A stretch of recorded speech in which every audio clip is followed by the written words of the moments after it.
Alors, dans cette vidéo, nous allons voir le principe général de la presse hydraulique, donc qui est un exercice assez classique en mécanique des fluides. Donc nous verrons ici l'aspect énergétique également de la presse hydraulique, qui est assez peu évoqué en exercice, mais qui est pourtant très intéressant. Donc ici, le principe est le suivant. On a un réservoir avec de l'eau, donc ici on peut mettre n'importe quoi comme liquide, et on va dire que par exemple c'est de l'eau.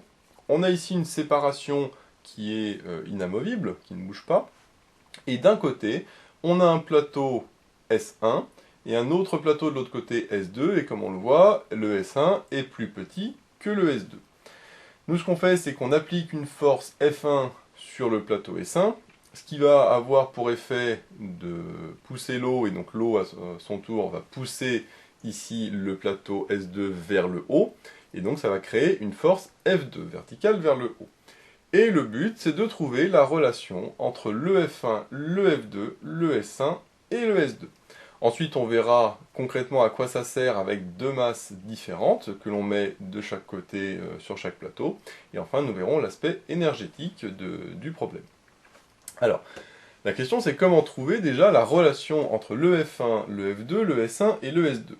Ce qu'il va falloir utiliser ici, c'est que nécessairement, avant qu'on applique les forces, la pression va être la même à gauche et à droite, puisque c'est à la même hauteur. Il n'y a aucune raison qu'il y ait des hauteurs différentes, uniquement du fait que là, ici, la surface est différente. Donc, c'est-à-dire que si on met ici un point A, et de l'autre côté, au niveau de B, au niveau de F2, un point B, comme les deux sont à la même hauteur, on sait que la pression en A est égale à la pression en B. Alors ça, c'est du fait que ici, les deux points sont reliés par le même liquide. Bien évidemment, si ici j'avais une séparation, par exemple, avec d'un côté de l'huile et puis ici de l'autre côté de l'eau, cette formule ne serait plus vraie. On pourrait résoudre le problème, mais ce serait totalement différent, puisqu'on aurait des masses volumiques des deux fluides qui sont différents, etc. Donc à ce moment-là, il faudrait refaire quelques calculs, mais on n'aurait pas cette relation. Donc ici, on a la relation que PA égale PB du fait que les deux plateaux sont à la même altitude. Maintenant, on va appliquer la formule que P est égal à F sur S, c'est-à-dire la force sur la surface. Et donc, j'en déduis que la force en A, c'est-à-dire F1, divisé par la surface en A, c'est-à-dire S1, est égal à la même chose mais en B, et en B, c'est F2 divisé par S2. Et donc voilà, on voit que finalement la relation est très simple à trouver entre F1, F2, S1 et S2. Mais moi, ce que je vais faire, c'est l'exprimer. Je vais isoler mon F1. On va voir pourquoi. Donc on a F1 qui est égal à S1 sur S2 fois F2. Ou alors on peut faire l'inverse, c'est-à-dire que F2 est égal à S2 sur S1 fois F1. Et d'ailleurs, c'est ce qu'on va faire. On va la mettre aussi, comme ça on aura les deux. Si j'isole le F2, ça me fait F2 est égal à S2 sur S1 fois F1. Bon. On va voir qu'en réalité, c'est cette deuxième formule qui est plus intéressante. Pourquoi est-ce que cette deuxième formule est beaucoup plus intéressante? Parce qu'on voit que entre les deux forces, il y a S2 sur S1 qui peut être considéré comme un coefficient multiplicateur. Ce coefficient multiplicateur S2 sur S1 sera plus grand que 1, puisque ici le S2 est plus grand que S1. La surface est beaucoup plus grande que la surface S1. Donc comme le S2 sur S1 sera plus grand que 1, S2 sur S1 fois F1, ce sera supérieur à F1.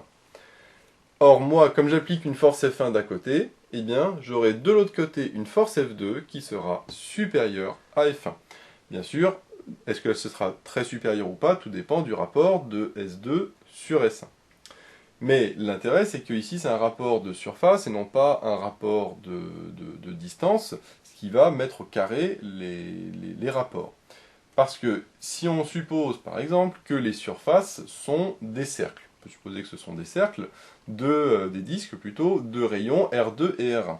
On sait que S2 c'est pi fois R2 au carré et S1 c'est pi fois R1 au carré. Tout ça fois F1. Bien évidemment les pi se simplifient et comme les deux sont au carré je peux les regrouper et donc ça me fait R2 sur R1 le tout au carré fois F1. Donc voilà l'expression que j'obtiens si jamais je considère que ce sont des disques de rayons R2 et R1. Et donc, si on fait un petit exemple numérique, si on suppose par exemple que le R2 est 3 fois plus grand que R1, donc Imaginons que là j'ai un rayon d'1 mètre, et ici j'ai un rayon de 3 mètres. R2 sur R1, ça fera 3 sur 1, ça fera 3, mais puisque c'est au carré, ça fera 9. C'est-à-dire que F2 sera égal à 9 fois F1. C'est-à-dire que la force sera 9 fois plus grande ici que là. Alors même que le rayon est uniquement 3 fois plus grand qu'ici. Mais comme c'est la surface, on sait que à chaque fois au niveau des proportions, c'est au carré et non pas proportionnel. C'est-à-dire que si le rayon est 3 fois plus grand, eh bien la force sera 3 au carré, c'est-à-dire 9 fois plus grande. Si le rayon est 4 fois plus grand, 4 au carré ça fait 16, donc la force sera 16 fois plus grande. Et donc on voit l'intérêt d'un tel montage, c'est tout simplement de décupler une force. C'est-à-dire qu'avec une petite force appliquée ici, eh bien je pourrais par exemple soulever de très grosses masses à ce niveau-là. Et donc justement, c'est ce qui était demandé dans la deuxième question. On nous disait que M2 est égal, enfin on met une masse M2 de 90 kg au niveau de en 2, c'est-à-dire qu'on met ici une masse M2, je vais la mettre à côté. Donc là, hop, on a une masse M2. Alors normalement on la met au milieu, mais comme il y a la force, je la décale, mais de toute façon ça revient même. Et après, moi je vais mettre une masse M1 en 1, mais évidemment, elle va être beaucoup plus petite. Et on va voir pourquoi. Parce que qu'est-ce qui va se passer? Si je mets une masse M1 en 1, à ce moment-là, je vais avoir mon F1 qui sera égal à M1G. Puisque, attention, il faut bien voir que F1, c'est la force qui s'applique sur la séparation, hein, alors que F2, c'est pas la force qui s'applique sur la séparation, c'est la force qui est exercée par l'eau sur le piston, c'est-à-dire moins la force exercée par le piston sur l'eau. Bon. À ce moment-là, F1 c'est égal au poids, puisque je rajoute une masse, donc il y a le poids qui va s'appliquer, donc F1 correspond au poids, donc F1 correspond à M2G. Maintenant, que vaut F2? Alors par contre M1, donc ici c'est grand M1 fois G. Bon. Maintenant, que vaut F2? Eh bien, nous ce qu'on voulait, c'est qu'il y ait un équilibre, c'est-à-dire que les plateaux restent à la même hauteur. Donc, c'est quoi cette force F2? Eh bien, cette force F2, c'est la force qui va servir à compenser le poids, cette fois-ci, de M2. Puisque de la même manière, si je mets M2, je vais avoir une force qui va s'appliquer sur la surface S2 qui sera égale au poids de M2, donc M2 fois G. Et donc, pour contrecarrer cette force, puisque ça doit rester à l'équilibre, eh bien, il me faut une force F2 verticale vers le haut qui est égale, du coup, à la force de M2, c'est-à-dire au poids.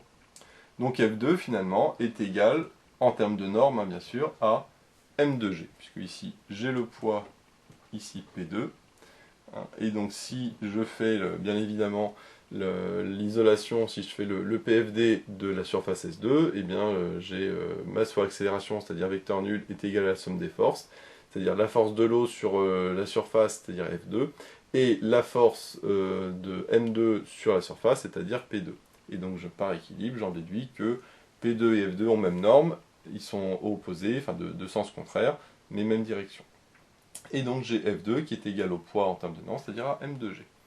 Maintenant, si je remplace là-dedans, enfin plutôt je vais faire ici, ce sera beaucoup plus simple, j'ai F2, c'est-à-dire M2G, qui est égal à S2 sur S1 fois M1G. Voilà. Bien évidemment, j'ai les G qui se simplifient, et j'ai donc S2, si j'isole S2 par exemple, S2 qui est égal à M2 sur M1, parce que la G se simplifie, le M1 je vais pas de l'autre côté, ça fait M2 sur M1, et fois S1. M2 sur M1, ça fait 90 sur 10, ça fait 9, donc ça fait que S2 finalement est égal à 9 S1. Et donc d'après ce qu'on a vu ici, si S2 est égal à 9 S1, eh bien en termes de rayon, si je mets pi r carré, par exemple, donc là si je mets pi fois R2 au carré, et donc là ça fait 9 fois pi R1 au carré, les pi se simplifient, et donc si je prends la racine, j'ai R2 qui est égal à racine de 9 R1 carré, c'est-à-dire 3 R1. Donc, c'est-à-dire que pour avoir une masse, là j'ai une masse qui est 9 fois plus grande, parce qu'il y a entre 90 et 10 kg, il y a un rapport de 9, mais le rayon ne doit être que de 3 fois plus grand, parce qu'on a vu que c'est proportionnel à la surface, enfin le rapport des distances au carré, et donc si c'est 9, eh bien, il suffit d'avoir un rayon 3 fois plus grand, et non pas 9 fois plus grand. Et donc on voit qu'avec une petite masse, je peux équilibrer, on va dire, une grosse masse de l'autre côté. Ça, en réalité, à quoi ça correspond? Bah, ça correspond à une balance, mais qui serait déséquilibrée. Alors déséquilibrée, mais dans le bon sens. C'est-à-dire que normalement, une balance, si on la prend, donc on a par exemple quelque chose ici, hop, avec deux plateaux de chaque côté. Voilà. Alors, on va les faire pour l'instant de manière égale. Voilà, donc là il y a deux plateaux de chaque côté. Si je mets 10 grammes d'un côté et que je mets 10 grammes de l'autre, ça restera équilibré. Par contre, si ici je mets 20 grammes et 10 grammes, forcément ça va se déséquilibrer dans ce sens-là.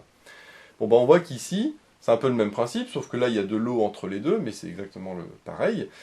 Et donc, je vois que si je mets 90 kg ici, forcément il faudrait que je mette 90 kg ici pour que ça reste à l'équilibre. Mais en réalité, je pourrais aussi mettre uniquement 10 kg à ce niveau-là, mais à ce moment-là, il faudrait que je décale ici la pointe ou le mécanisme hein, qui permet de faire la rotation, soit d'un côté, soit de l'autre. Bon, ici, c'est pas le but de voir de quel côté il faudrait. Mais en tout cas, en décalant ce qui est ici, eh bien, je pourrais équilibrer, même si les deux masses sont différentes. Bah ici, c'est exactement le même principe, c'est-à-dire qu'en ayant des surfaces à gauche et à droite qui sont différentes, eh bien, je peux équilibrer, même avec des masses différentes. D'ailleurs, le cas particulier, ce serait si jamais la surface de séparation était au milieu. Si la surface de séparation était au milieu, j'aurais S1 qui serait égal à S2. Alors, si la surface de séparation est au milieu, eh bien, j'aurais S1 qui serait égal à S2. Mais si S1 égale S2, d'après la formule qu'on avait vue sur F, eh bien j'aurais F1 qui serait égal à F2. Puisque F1 et F2 étaient proportionnels avec le rapport S2 sur S1. Donc si F1 égale F2, ça veut dire que forcément les deux masses M1 et M2 sont les mêmes, parce qu'on a vu que ça c'est M1G et ça c'est M2G. Donc ça voudrait dire que M1 est égal à M2. Mais si M1 est égal à M2, bah, c'est le cas d'une balance classique qui n'est pas déséquilibrée, et donc à ce moment-là, ça n'aurait aucun intérêt, du coup.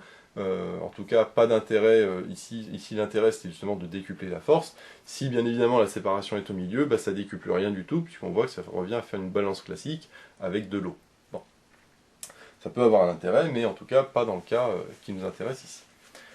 Donc voilà un petit peu l'idée générale de la presse hydraulique, hein, c'est d'avoir des surfaces différentes, et comme la pression est la même, on avait la relation entre les forces, et on voit que on peut, par exemple, l'idée c'est de décupler la force, en appliquant une grande force ici, enfin une petite force là, et bien on a une grande force à ce niveau-là.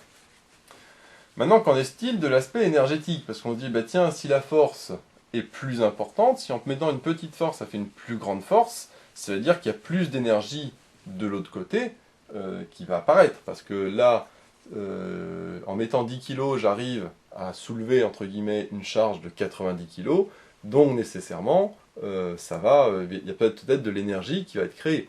Parce que bien évidemment, si par exemple je mets ici non pas 90 mais 80 kg, à ce moment-là, le poids P2 sera plus faible, mais la force S2 sera la même puisque F1 sera le même, et donc j'ai le plateau qui va monter. Si ici je garde 10 kg, mais ici que je mets une masse M2 plus petite, et bien à ce moment-là, là ça va s'enfoncer, et là ça va monter. Et donc on pourrait se dire, bah, si avec 10 kg j'arrive à soulever 80, ça veut dire que quelque part, il y a eu de l'énergie qui est apparue. Et bien on va voir qu'en réalité, ce n'est pas du tout le cas, et on va voir mathématiquement pourquoi. Imaginons justement que je suis dans le cas, alors là on pas forcément avec des masses, hein, mais où j'ai exercé une certaine force F1, soit manuellement, soit avec une masse, et ici, par contre, il n'y avait pas de masse, donc forcément, ça a monté. Alors, on va refaire le petit schéma, et on va voir surtout qu'est-ce qui se passe entre les deux. Alors, le plateau, je vais le faire uniquement un trait et pas deux traits pour que ce soit plus simple. Parce que ici, un seul trait, ça suffira. Donc ça, c'est la séparation. Donc au début, j'avais les niveaux qui étaient équilibrés. Mais si ici j'appuie, à ce moment-là, je vais avoir ma surface de séparation qui sera là, mon piston qui sera là, et lui au contraire, le piston ici va augmenter comme ça. Alors attention, ici on voit que c'est à peu près pareil, mais en réalité, rien ne dit que la distance là est la même que là. C'est pour ça que là, la distance ici, je vais l'appeler L1, alors que là, la distance ici, je vais l'appeler L2. Et bien sûr, j'ai toujours mon F1 et mon F2, je ne vais pas les réécrire, hein, c'est le même schéma qu'ici. Bon. Maintenant, au niveau de l'aspect énergétique, qu'est-ce qui s'est passé? Et bien au niveau de l'aspect énergétique, je sais que j'ai le travail de la force F1 qui est égal à F1 scalaire le déplacement. Donc F1 scalaire le déplacement c'est de là à là, donc il sera vertical vers le bas, la force était aussi verticale vers le bas, donc le produit scalaire de toute façon, en tout cas au niveau des vecteurs ça vaudra 1, donc je mets directement, c'est F1 fois le déplacement, c'est-à-dire fois L1. Parce que les deux vecteurs sont verticales vers le bas, donc ce sera F1 fois L1. Maintenant au niveau du travail de la force F2. Le travail de la force F2, même principe, là ce sera vertical, le déplacement est vertical, donc ce sera juste le produit des normes, c'est-à-dire F2 fois le déplacement qui est égal à L2. Donc on va se dire, bah oui, apparemment c'est pas le même travail, parce que là j'ai F1 L1, et puis là j'ai F2 fois L2. Mais en réalité, on va voir que c'est en réalité la même chose. Alors, pour ça, il y a deux manières de voir ce principe. Ce qu'on peut voir déjà, c'est que l'eau qui était ici va se retrouver nécessairement là. Il n'y a pas d'eau qui va apparaître ou disparaître, hein, c'est juste un transfert d'eau. Donc l'eau qui était ici, c'est comme si, entre guillemets, elle s'était retrouvée là. Si l'eau est la même, c'est-à-dire que les volumes sont les mêmes. C'est-à-dire que V1 est égal à V2. Si j'appelle V1 et V2, le volume qui était ici, et V2, le volume qui est là. Alors, que vaut V1 ? Bah, V1, c'est la surface fois la hauteur. Donc la surface, c'est S1, et la hauteur, c'est L1. C'est-à-dire que V1, c'est S1 fois L1. Maintenant, que vaut V2 ? V2, c'est le même principe, c'est la surface S2 fois la hauteur, qui est L2. Donc c'est S2 fois L2. Et donc, le L2, ici, je peux le remplacer. L2, je sais que c'est S1 fois L1 sur S2. Donc là, j'ai S1 fois L1 divisé par S2. Bon. Et là, qu'est-ce que j'ai ? J'ai F2 fois S1 sur S2. Et à quoi correspond F2 fois S1 sur S2 ? Et bien d'après ce qu'on avait trouvé à la première question, je l'ai effacé, mais vous pouvez revenir en arrière si vous voulez, et bien F2 fois S1 sur S2, ça vaut F1. Donc cette partie-là, ça vaut F1. Et après, j'ai le L1 qui reste. Et là, qu'est-ce que je viens de montrer ? Bien, je viens de montrer que F2 L2 est égal à F1 L1, et F1 L1, c'est le travail de F1. Donc ici, j'ai le travail de F1. Et ça, c'est égal au travail de F2. Ça veut dire quoi ? Ça veut dire qu'en termes d'énergie, ben en fait, il n'y a pas eu d'apport d'énergie, de création d'énergie ou autre, puisque j'ai le travail de la force F1 qui est égal au travail de la force F2. Alors c'est tout à fait logique, parce que si en appuyant quelque part, eh bien, on pouvait créer de l'énergie à partir de rien, ben, ça se saurait. Donc là, évidemment, c'est juste un transfert d'énergie, c'est-à-dire que l'énergie qui a été perdue, entre guillemets, ici, eh bien, elle est gagnée à ce niveau-là. C'est-à-dire que si jamais on met une masse, la force est liée au poids de la masse, eh bien la masse va descendre, la masse M1 va descendre, c'est-à-dire que je vais avoir une perte d'énergie potentielle, mais cette perte d'énergie potentielle, elle va être en réalité transférée à la masse M2, puisque M2 va monter, et du coup, au contraire, va gagner de l'énergie potentielle. Ça, ce serait un autre type d'exercice qu'on pourrait faire. Mais là, ce que je vois, c'est que en réalité, certes, au début, on se dit ben, F1 et F2L2, c'est pas la même chose, mais avec la conservation ici du volume et la formule qu'on avait trouvée au petit 1, ben, on retrouve qu'en réalité, les travaux sont les mêmes. Donc voilà un petit peu ce qu'on peut dire en termes énergétiques, c'est en réalité il s'agit d'un transfert d'énergie. Il y a l'eau qui se transfère, mais il y a aussi l'énergie qui se transfère du plateau S1 vers le plateau S2. Donc voilà, j'espère que cette vidéo vous sera utile. N'hésitez pas à vous abonner pour être au courant des nouvelles vidéos qui sortiront. J'ai mis le lien dans la description vers l'annonce de l'exercice, ainsi que vers d'autres exercices sur ce chapitre. J'ai également mis le lien vers la page Tipeee où vous pouvez soutenir Méthode Physique. Et moi je vous dis à bientôt pour de nouvelles vidéos.